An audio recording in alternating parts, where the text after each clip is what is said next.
Bismillah, alhamdulillah, wassalatu wassalamu ala rasulillah. Dukomeje kwiga gusoma no kwandika inyuguti z'icyarabu, isomo rya kabiri, igice cya mbere. Aho dukomeza kurebera hamwe uburyo inyuguti z'icyarabu zandikwa, yaba ku ntangiriro cyangwa se hagati mu ijambo, igihe zahuriye mu ijambo cyangwa se ku mpera.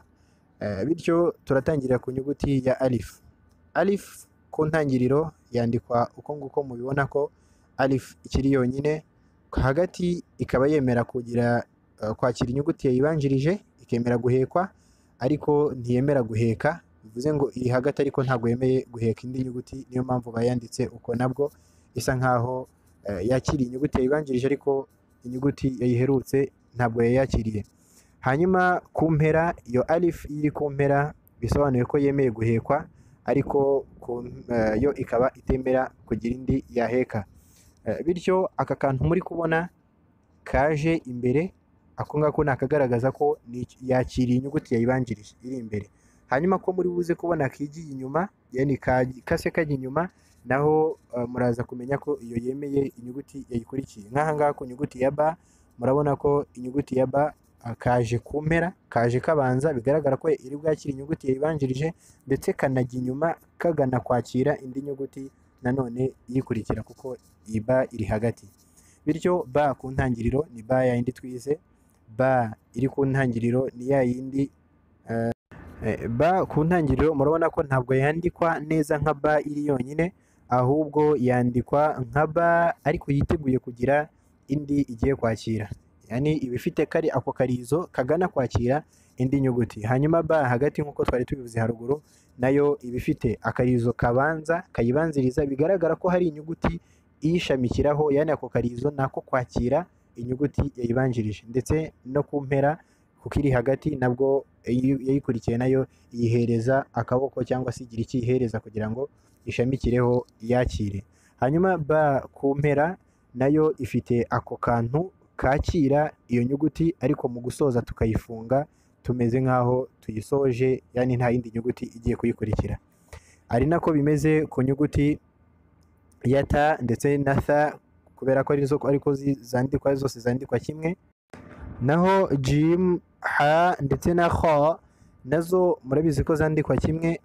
Hanyuma iyo ari ku ntangiriro, urugero kuri no jim, tureka cya gice cya zeru cyasorezaga iyi nyuguti ya jim igihe iri yonyine, hanyuma tugafata nayo akarongo gakomeza kajya kwakira indi nyuguti, kubera ko ku ntangiriro iyo itangira ijambo jim yemera kwakira indi nyuguti.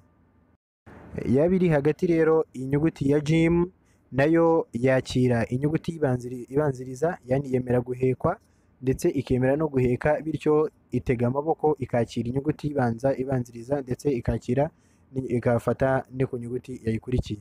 Hanyuma jim mu gusoza, cya gice cya zeru kigarukaho, kubera ko kiriya gice kivaho kuko hari indi kigiye kwakira. Bityo iyo ntayo ugiye kuyisorezaho, urongera ukagishyiraho byo kuzinga, unagaragaza ko nta yindi nyuguti ikurikiye bifatanye. Ari nako bimeze ku nyuguti ya ha ndetse na kha. Naho inyuguti ya dal ndetse n'inyuguti ya dhal ndetse n'inyuguti ya ra n'inyuguti ya za, iyo nazo tuzandika zimeze neza nk'inyuguti ya alifu mu mategeko. Nuko izi nyuguti zakira inyuguti yazibanjirije ariko ntizakire inyuguti izikurikira.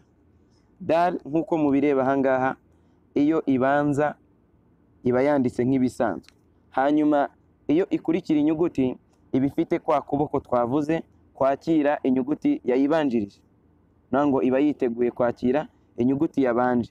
Naho iri ku mpera, kubera ko twabonye yuko idakurikira indi nyuguti, iba igifite kwa kuboko kwakira iyo yakurikiye kugira ngo isoze ijambo. Ni nako bimeze ku nyuguti ya dhal ndetse n'inyuguti ya ra ndetse n'inyuguti ya za. Naho inyuguti ya sin, gukomeza shin, sad, dad, ta na va ndetse na ayin, izi nyuguti nazo cyo kimwe na ziriya twabonye haruguru, ba kumanuka kugera kuri kha, zose zifite itegeko rimwe, aho iyo sin iyo yabanje yandikwa ari nka sin, hanyuma igatega ka kaboko ko kwakira indi nyuguti yayibanjirije, nk'uko koko mubibona ko turi ku ntangiriro, yani ifite ijambo yabanjirije. hanyuma yaba iri hagati igatega amaboko yombi ikemera kwakira inyuguti yayibanjirije ndetse n'inyuguti yayikurikiye, ndetse yaba no ku musozo ikemera kwakira inyuguti yayibanjirije, kuko nyine tugiye gusoza ikaba iri buzinge cya gice cya zero, yani ka kaboko kayo kakazinga, kuko nta yindi nyuguti ifite yo kwakira kubera ko nyine iri ku musozo. Hanyuma ni nako bimeze kuri izi nyuguti zose zikurikira kugeza kuri ayin, uturuka kuri shin kumanuka kugeza kuri ayin.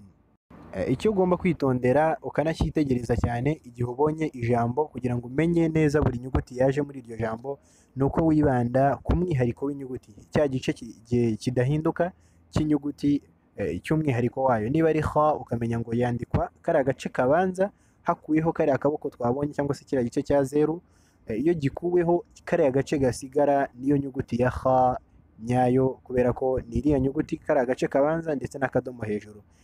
Iyo rero kariya akadomo katariho ubona byanditse kimwe umenya ko ari ha, nk'uko twagiye dusobanura mu isomo ryabanje. Wajazakumullahu khairan, wassalamu alaikum wa rahmatullahi wa barakatuhu.